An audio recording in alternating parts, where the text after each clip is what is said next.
As we honor the inspiring life of Dr. Martin Luther King Jr. and reflect on his powerful legacy, I wanted to take a moment to just share a few thoughts with you. As a lifelong activist fighting for immigrant, civil, and human rights, for economic, racial, and gender justice, Dr. King has been a central inspiration for me.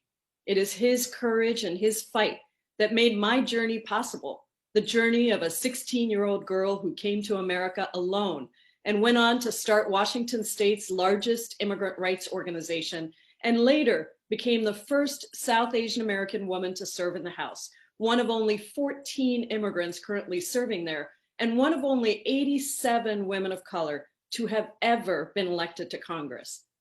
I first knew of Dr. King because of his connection to Mahatma Gandhi, a great leader from my birth country of India. Like Gandhi, the problems that Dr. King tackled were once seen as impossible and insurmountable. But that didn't stop him from standing up, speaking out, organizing, building a movement, and leading a nation to remind those in power of the very dream that made our country possible, that all men and women are created equal, and that we should be judged by the content of our character and not the color of our skin.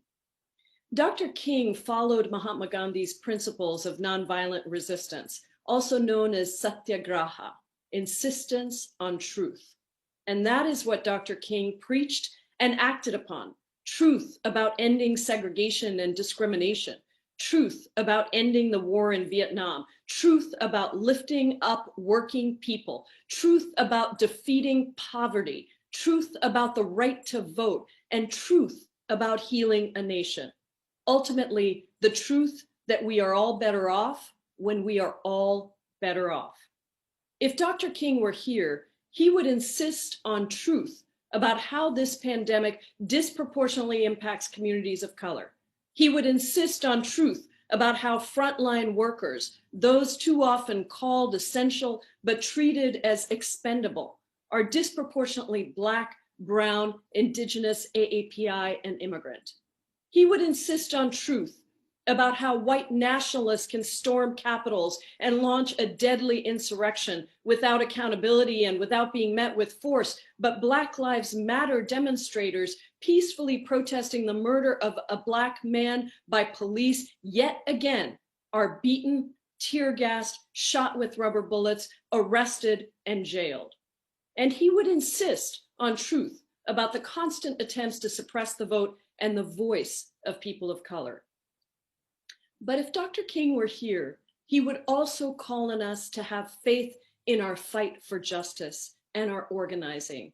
He would call on us to build that beloved community where each of us has a place to stand regardless of the color of our skin or how much money we have in our pockets. And in this community, we would courageously tackle the legacies of racism, anti-Blackness, and implicit bias. While he is not here, we are here. And with insistence on truth, we must continue the fight for justice at a pivotal moment in our nation's story.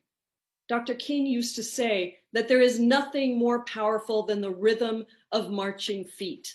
So today and in the days ahead, as a new presidential administration begins, let us march on together.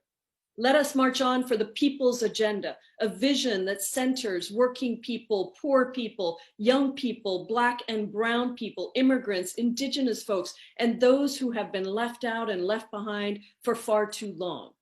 As we average more than 3,300 deaths per day from COVID-19, let us march on for pandemic relief that meets the scale of the crisis and addresses the disproportionate harm to certain groups. As nearly 1 million additional people lose their jobs every single week, let us march on so that we put people back to work and give workers more power while saving our planet and transitioning to a renewable energy economy. As more than 100 people are uninsured or underinsured during a pandemic, and we witness a maternal mortality crisis that disproportionately impacts women of color, let us march on for guaranteed health care while ending racial disparities. Let us march on for that fundamental belief that every person's voice matters, that we must stop suppressing the vote and work to strengthen our democracy at a moment when it's under attack, not only by insurrectionists, but by racist voter suppression efforts. Echoing Dr. King's calls for peace at home and abroad, let us continue his march for ending endless wars. Carrying forward his fight to end poverty, we also have to end corporate greed so that we stop poor and working people from getting poorer while the rich get richer. Threaded through everything, we march on to dismantle racism, white supremacy, and inequality in every institution. This includes humanely reforming our immigration system and passing a comprehensive policing reform bill that upholds civil rights, demilitarizes law enforcement, invests more resources into communities of color, and reimagines policing and keeping our communities safe. This insistence on truth and this march for justice will not be easy, and it won't be accomplished quickly, but it is urgent. As Dr. King said, this is no time to engage in the luxury of cooling off or to take the tranquilizing drug of gradualism. Now is the time to make real the promises of democracy. So let us do that together. Let us weave our single garment of destiny together.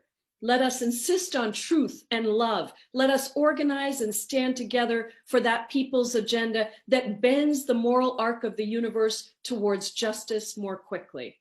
And as my hero and my friend, the Honorable John Lewis always reminded us, let us never give up and never give in.